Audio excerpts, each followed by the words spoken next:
Hello and welcome back. This is the Clay Golem. This is Foundry VTT version 13, and this is a continuation of our series on preparing your adventure for actual play, where we're going through and checking things work correctly. So in the last one we looked at scene lights and vision of our tokens. Happy that that is all working, and we checked that Eyes of Night ability that Silas has and is able to transfer that onto other characters as well, and that all worked fine, and we've got dark vision working on our elf here.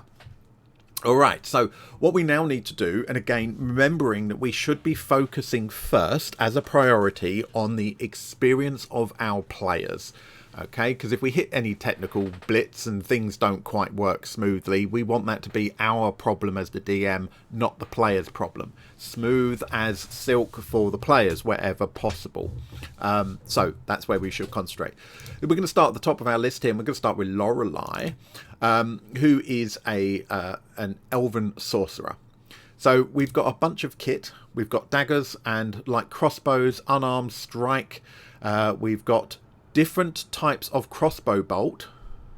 Okay, so when we use our crossbow, we could be using silvered or normal crossbow bolts. We've got a torch in the backpack. We've got a few things, nothing special in here, water skin, etc. That's in there. But also we've got some features because obviously we are a sorcerer, so we need to check that certain things like that work as well. We've got these shove, grapple, hide. Because we've got CPR, Cauldron of Plentiful Resources, in, there's an option we've got switched on which automatically gives them these actions as well, which I personally think is really, really useful. So I mean, you know, if we just say we're going to ready a spell, we're going to be using our concentration on that, ready, waiting to be able to cast that spell whenever we want. And you can see we're concentrating and we now got readied action or readied spell there. So that's a really, really nice little thing you can do. We're going to ready an action instead. We can take the dodge action. Whatever it is that we're going to do, we can tag those, which is really nice. She's now got tons of them on there. Let's break her concentration and remove those readies, because obviously you would have one or the other, not all of them. That would be silly. So we need to check that those things are kind of actually working.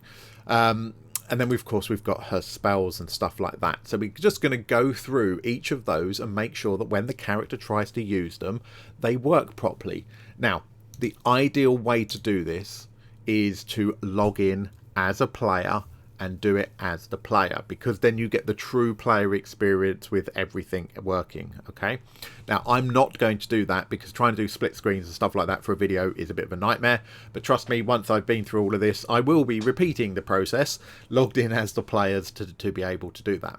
Let's start off with some of our basic kit. So unarmed strike, that is the easiest thing to do to check these things. We don't even need to be in proper combat to do it. Okay, we can select our token, we can select our victim, whack unarmed strike, and then just check this is doing what we would expect it to do. Unarmed strike is going to use strength. So we've got D20 plus 0 plus 3. We've got 0 bonus on our strength, so that is correct. That's what we would expect to see for a 5th level character. We can make that attack roll. We've got a little animation there, which I'll come back to. And we've got a sound effect. Interesting. So we automatically, by saying we want to do an unarmed strike, it asked us to roll, told us, or rather asked us whether it was advantage, normal or disadvantage. It rolled, it calculated whether it hit, it prompted us for damage. We got a little animation when we made the hit, and we got a sound effect when we actually connected and it did the damage. So let's just do that again, and I will not talk over it. We're going to do unarmed strike. Watch for the animation. There wasn't an animation this time, but you heard the sound effect. And then we can roll for damage. There's the animation. And it applied the damage. So if you saw that, this ghoul, if I stop targeting, you can see that ghoul has taken that damage automatically. So we've got a combination of different things that are going on here. we have, first of all, the core foundry is prompting for when we click that item to say, oh, you're making an attack. If I right click and edit, the activity on here is attack. Okay, so when I click it, it goes, oh, I know I'm going to do an attack, and it's going to follow that workflow. MIDI QOL is then picking that up to say, well, hang on a minute, how do you want me to handle this with regards to automating things? I did not get a card on the right hand side to click on to say, now make the attack, because it knows I want to attack because I clicked on the item to attack. Okay, so MIDI is cutting that part of the loop out for me. It is then asking me whether it should be advantage, disadvantage, or normal. Great, because I want it to do that. It is showing an animation. That's not core. That's coming from automated animations. It is then prompting us, or it's then making that dice roll. And it's telling us whether we hit or not. So it's automatically checking whether we hit. It's putting it in green for us when we can see it's hit against the armor class. Again, MIDI QOL is controlling that. Not all of it, but part of it. It's part of core, part of MIDI QOL. It is then working out if we did hit, we then need to prompt for damage. If I didn't hit, it wouldn't ask for damage. We did hit, it asks for damage. And it will, if we say, yes, roll the damage, we decide whether it was crit damage or not. It will then roll the dice and automatically apply that damage. So MIDI QOL is part of that process of going, well, I'll automatically roll the damage and apply it to the individual and work out, because this particular target doesn't have any resistances. We haven't got any, sorry, down the left-hand side. We've got immunities to a few things. Okay, like poison. We'll be checking that in a bit. But we haven't got any resistances to bludgeoning damage. It's an unarmed strike. It's bludgeoning damage. We haven't got any resistances to it. But it's working that out, and then it's applying the total damage to this ghoul. Now, we got that little sound in there. That is coming from a different module, which is the SPFX. Yeah, the sound effects module that I've got installed. We will look at those all separately. Okay, so if I now move further away and attempt to do the same thing, what should happen here? You know what should happen. It should tell us that Lorelei's target is, in this case, 12.6 feet away. She can't reach it. That's what we want it to do. So it's going to stop us from being able to attack this ghoul, because we're out of reach of a melee weapon, because that does not have, it's not a reach weapon. Your hands are not a reach weapon unless you're playing, is it a bugbear that have reach? I think if you play a bugbear, they've got reach. Let's check diagonally. It is going to let us do it diagonally. And I've had that problem before where it's gone, oh no, you can't reach it. It's like, what? You can attack diagonally. So we know that that's working. Again, we can just make our roll.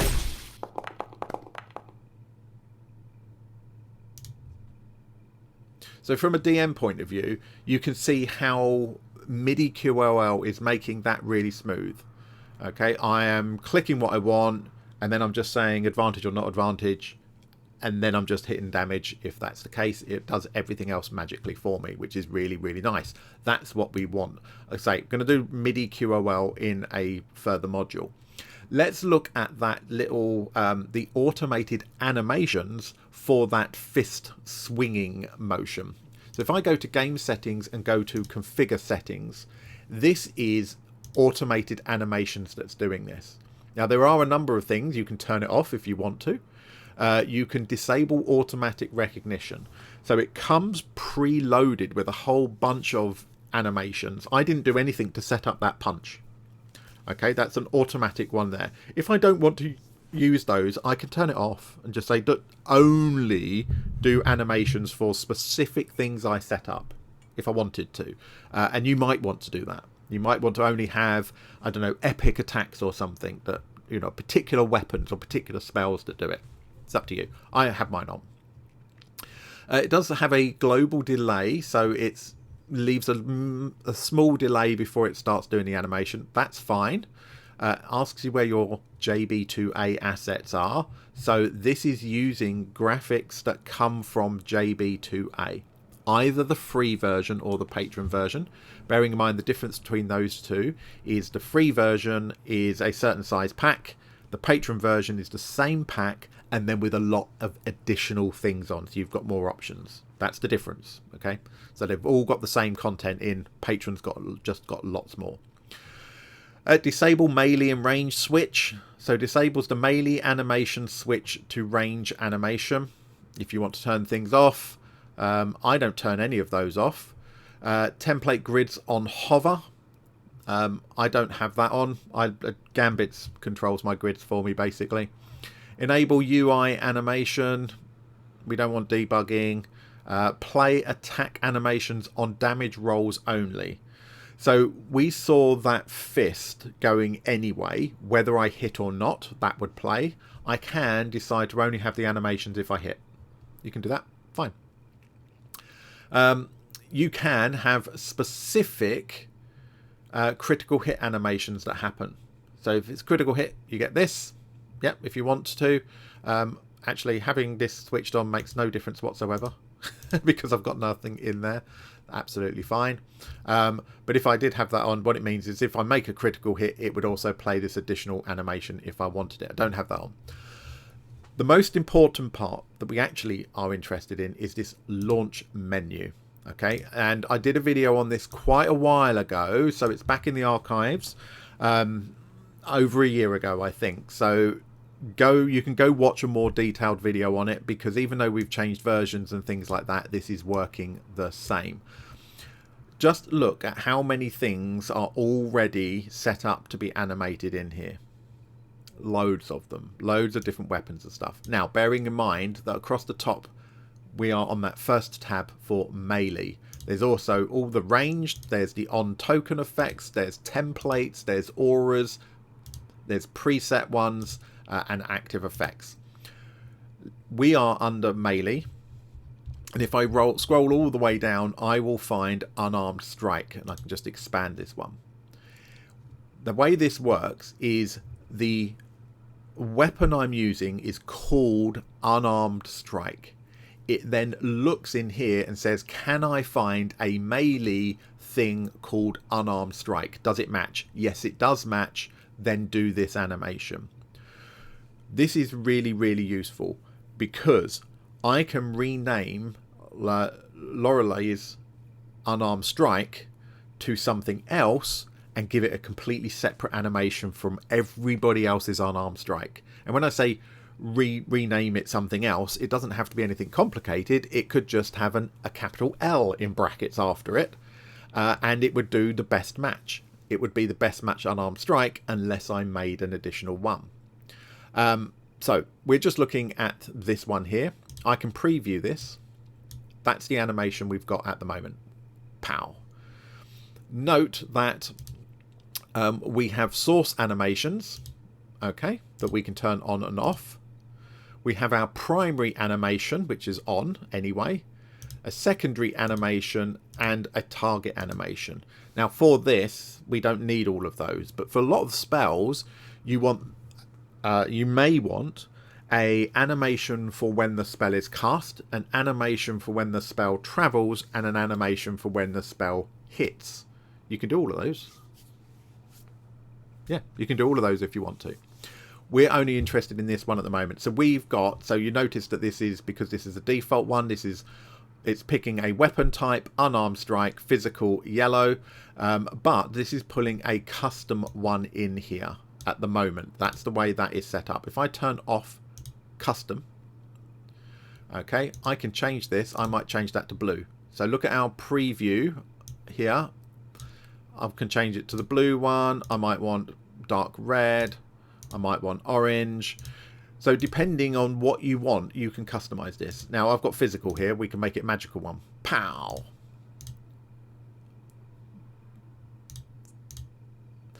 And this is what it will stay with if I leave the menu. I'm going to come out of here. There is no save button as such. It's just going to remember what this is.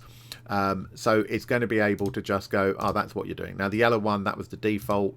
It was That's the no hit I've missed. Okay, but I want the physical one, and it was yellow. That was our default one that we had. But I can do whatever I want. I can do it random. There's a red one, red one. In fact, it's not going to randomize it because it's picked red now. It's going to pick a different one next time probably. No, red again.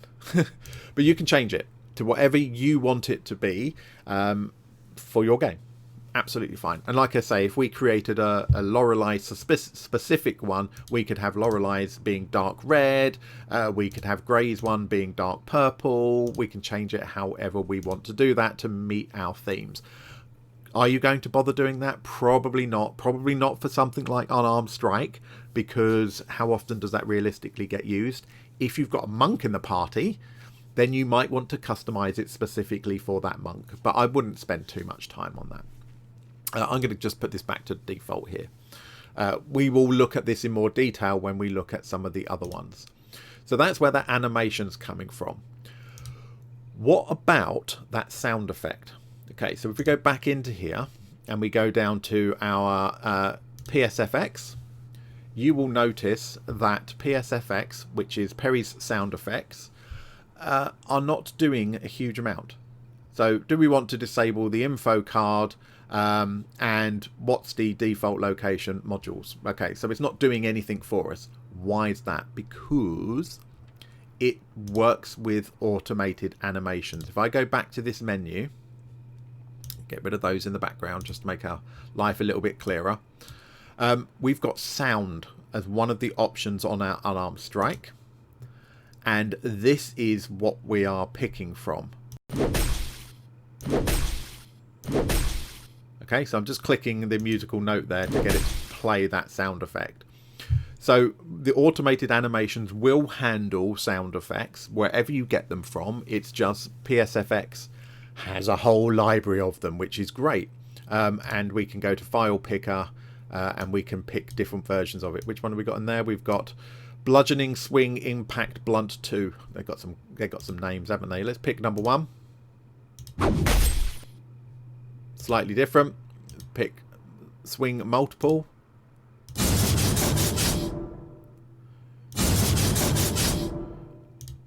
Pick whatever's going to work for you. But bearing in mind that we're just in melee bludgeoning here, we could absolutely go and look for all sorts of other things. You know, if you wanted a fireball sound every time you punch something, you can do that.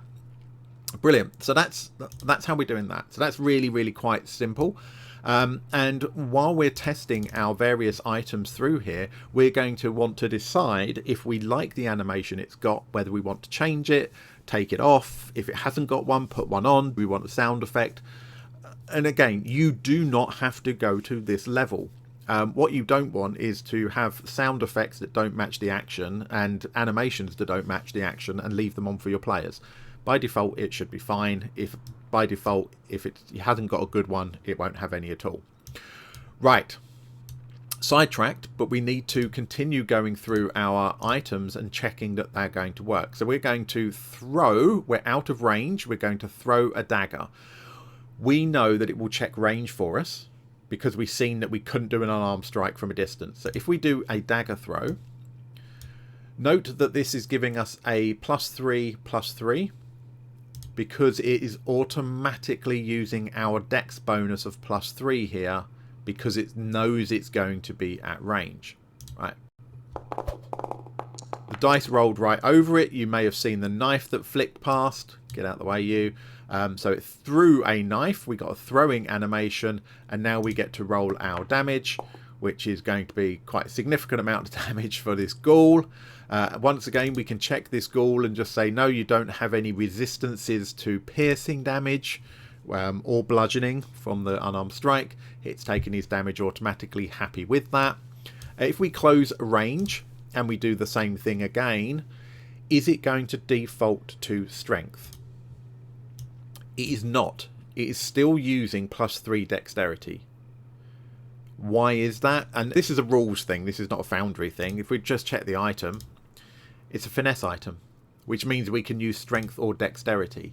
So it's automatically picked up the fact that I want to use, I would be choosing to use dexterity because that's my higher one. Alright, so we can still make that roll. We get a different animation because we're in melee range. And again, we're going to be bloodied. Now, we just check our damages here. We should have had for ranged, should be using our dex bonus. And even though we're in melee, because we chose dex, or rather, it decided for us to use dex for this, we should have +3 on our damage. So if you use dex for a finesse weapon, you use dex for both. You can't switch and change. You go, oh, I want to use strength for damage, but dex for hitting. You can't do that. That's not. And I don't know why you would. And why would you pick the lower one? I don't know. But there we go. And you can see that this ghoul has now fallen below. Get the targeting out of the way. Has now fallen below 50% health, and we've got this little marker up here that shows it's bloody. Now you can do that in the core stuff, but MIDI QOL also adds that on for us. And again, we'll look at MIDI properly later. Brilliant. Right. Happy with that. We've got animations. We've got a decent sound effect. That all works. Easy peasy. Let's move on to do the next thing. Light crossbow. We're in melee range. We are going to click our attack. Couple of things we need to look at here. In fact, actually, I've just moved the window, but let me click it again. Right. So looking at that attack roll window, first of all, it is giving us, it's going to roll 2d20 here. Why? It is defaulting to disadvantage. If you look at the buttons across the bottom, advantage, normal, disadvantage, disadvantage is highlighted. Why is that? Because we're using a ranged weapon at melee distance, we should be at disadvantage. It's already picking that up and it's going, hang on a minute, this is going to be at disadvantage. It doesn't force us to do disadvantage. You can turn MIDI on to force it to do that, but there might be reasons why it doesn't apply in this situation. But it is advising us that this should be at disadvantage. Under the configuration bits in the middle here, it's two-handed because it's a crossbow. It takes 2 hands. Ammunition. It's currently going to use our silvered bolts. We have 11 of them on. We can... This is exactly why we test. Why can't I pick my other crossbow bolts?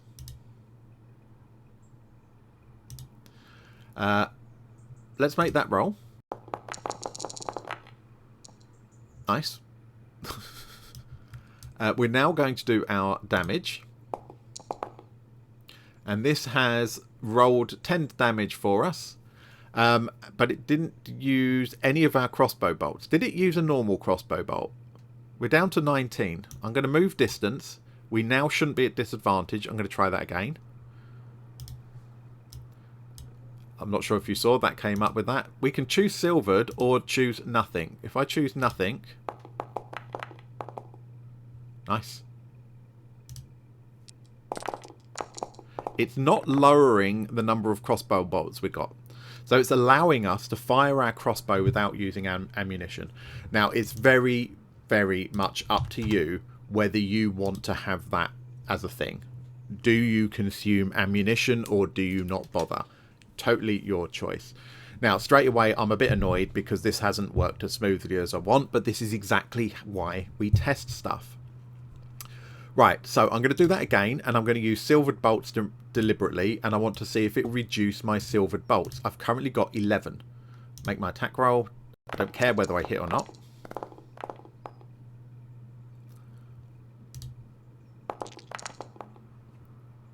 Okay, now when I look on my character sheet, I've got 10 crossbow bolts. So I must remember to put them back. Accidentally steal silvered crossbow bolts off my character, off my player. So it's reducing those, it's not doing those. Why? What's wrong with these crossbow bolts? It's probably because they are SRD ones, it's not picking them up as ammunition, etc. So we should be able to fix those. If I edit this and I come into here, it says it is an ammunition type. Didn't have an ammunition type set, right? So it's a bolt. That, I think, that is actually all we need to do for it. Let's try again. We just test these things. Right, we've got choice of silvered bolts. I want to choose crossbow bolts, 19 of them. I get my sound effect, I get my animation, and I've now got 18 rather than 19. So that's all it was, it was classified as ammunition, but it wasn't set as being a bolt. So it went, oh, your ammo, but I don't know what for. Now, if I use my Omni search, and I look for crossbow bolts, you will see that we've got SRD ones. We've got cases for crossbow bolts. That's interesting. And then we've got our other ones. Have I got player's handbook on? Oh, maybe it's just called bolt. Yes, look, bolt's down here. So if it might be because I've imported this character that those crossbow bolts aren't set up properly. Let's drag this one across as crossbow bolts. And now note we've got 3 lots. We've got bolts, bolt silvered, and crossbow bolts. Let's try this once more. We now can pick between our bolts, our crossbow bolts, and our silvered bolts. Let's pick our bolts that we just added on. And that has straight away reduced that down to 19. Okay, so especially if you're upgrading or you're importing, you may find that the item that you have is not the correct item. So I know that she was actually on 19. I'm going to get rid of these crossbow bolts that were not set up correctly. I know I could fix them, but I don't want her to have 2 lots. And now she's got a choice between her bolts silvered and her bolts normal. All right, there we go, fixed. And obviously this is taking longer because I'm doing it in a video.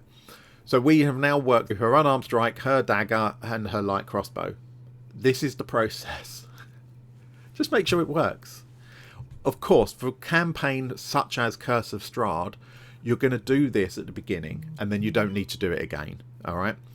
The only time you need to do it again is when they level up and they get new skills and abilities. You'd want to again check them. And this is a failing that I have, especially with clerics, because they go, oh yeah, you now got access to 3rd level spells, and they get tons of them, and I need to go through and check all of them, and sometimes I miss 1 or 2, and are guaranteed it's the ones that they want to use, because that's life, right?